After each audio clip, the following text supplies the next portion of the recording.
You know how it is, right? You're busy, life's hectic.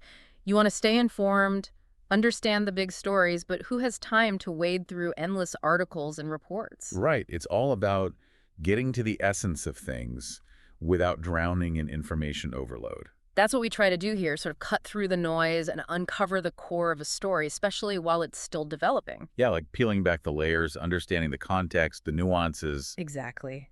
And today we're diving deep into a story that's unfolding in Wind Gap, Missouri. It's a small town, seemingly ordinary, but now grappling with something quite dark. A reporter gets pulled back to her hometown, a place she'd left behind, after a young girl vanishes. And it all feels even more unsettling because it follows a similar case from just last year, a young girl found murdered. Haunting echoes indeed. Now, the source material you gave us really zeroes in on this reporter's perspective, her experience returning to a place she's clearly trying to distance herself from. It's like being forced to confront a past you'd rather keep buried. Exactly. So, our mission here is to unpack those initial details, those early clues, and really understand what's happening in Wind Gap and how this reporter's own history might be shaping her view of the events. And who knows what dark secrets we might uncover along the way. So let's dive right in, shall we? We're introduced to Camille Preaker, a journalist working for the Chicago Daily Post. Not exactly the kind of paper you'd associate with small-town mysteries, right? No, not at all. And the material we have suggests her usual beat is pretty gritty, covering the harsh realities of city life.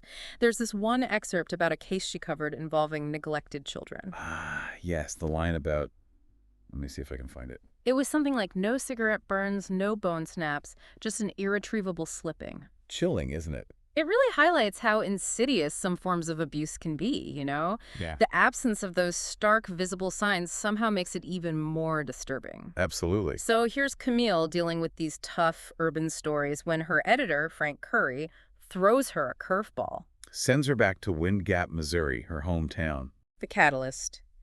A 10-year-old girl, Natalie Jane Keene, goes missing on May 11th. Last seen near Jacob J. Garrett Park. Sounds like any other missing person case, right? Tragic, but unfortunately not that uncommon. Except just the previous August, another young girl, 9-year-old Ann Nash, was found murdered in Falls Creek, strangled. Oh, wow.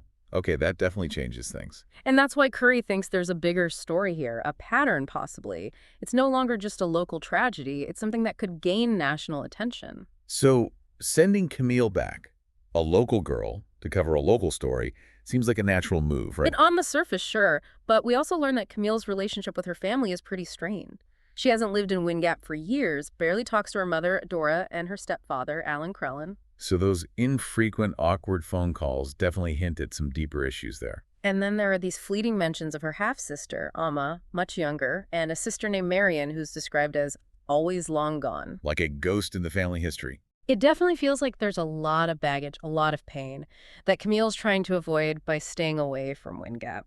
So this assignment isn't just about covering a story, it's about dredging up her past. Forcing her to confront it, whether she wants to or not. And when she arrives in Wind Gap, the atmosphere itself feels heavy with that same sense of unease. Small town, everyone knows everyone. Exactly. It's described as this close-knit community, but now every corner is plastered with yellow ribbons and missing posters for Natalie Jane. A constant visual reminder of the tragedy. And her first stop, the police station, is deserted, like everyone's vanished. And eerie. It is. And then she finally meets Chief Bill Vickery, and, well, let's just say he's not exactly welcoming. Oh, He's dismissive, almost hostile. He acts surprised that a Chicago reporter would even care about this, questions her motives. it's like he wants to keep it all hushed up, contained within Wingate. Exactly. And that reaction, that defensiveness, is pretty telling, don't you think? Definitely. In a situation like this, with a missing child and an unsolved murder, you'd expect more transparency, a willingness to collaborate with the press. Right. But his reluctance to share information, his surprise that it's even made its way to Chicago, suggests he might be trying to control the narrative. Maybe he's afraid of scrutiny or worried about appearing incompetent.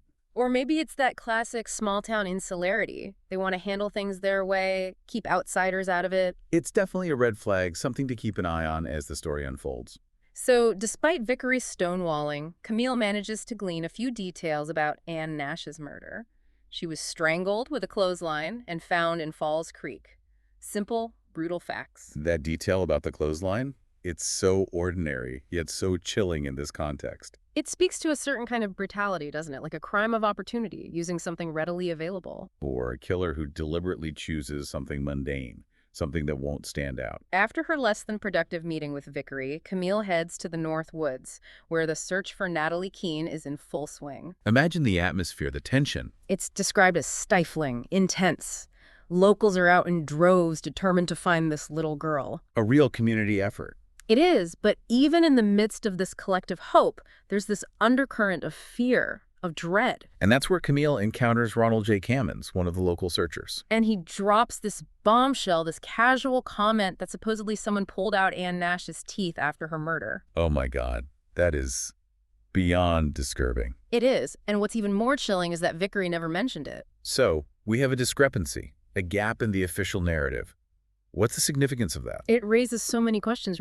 Is this just a gruesome rumor, or is it a fact that's being deliberately suppressed? And if it's true, why wouldn't the police disclose it? It goes beyond a simple act of violence. The removal of the teeth feels deliberate, ritualistic almost, like a trophy. Or, God, I don't even want to speculate. It's deeply disturbing, and the fact that a local searcher knows about it while the press is kept in the dark, it just adds to the sense of unease, doesn't it? Like something's not right in Wind Gap. It definitely suggests a lack of transparency, a potential disconnect between what the authorities are saying and what's actually happening. From there, Camille visits Falls Creek, the spot where Ann Nash's body was found. I can't even imagine. It's described as almost unremarkable now, just a quiet creek. The only real sign of the tragedy is a patch of flattened grass. The subtle yet haunting reminder. And then there's this powerful image of the townsfolk destroying the rocks in the creek that had snagged the clothesline. Almost like a symbolic act, trying to erase the physical connection to the horror. Exactly. This need to cleanse the place, to somehow regain control after something so terrible has happened. It's a very human response to trauma, trying to find some sense of order in the face of chaos. It is. And for Camille, this visit triggers her own childhood memories of Falls Creek, a place that was once associated with innocent play. The contrast is stark. It is, and it's further highlighted by her reflection on the blood hunters she knew growing up.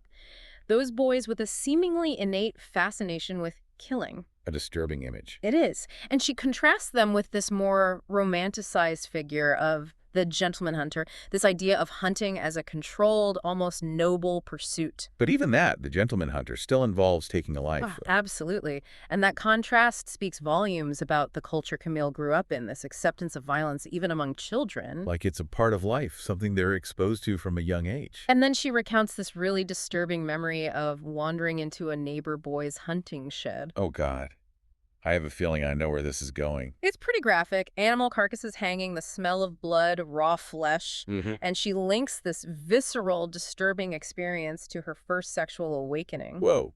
That's a pretty intense connection to make. It is, and it suggests a very complex and potentially troubled relationship between violence, the body, and sexuality for Camille. Like these things are all intertwined for her, stemming from those early experiences. Exactly. So let's take stock for a moment.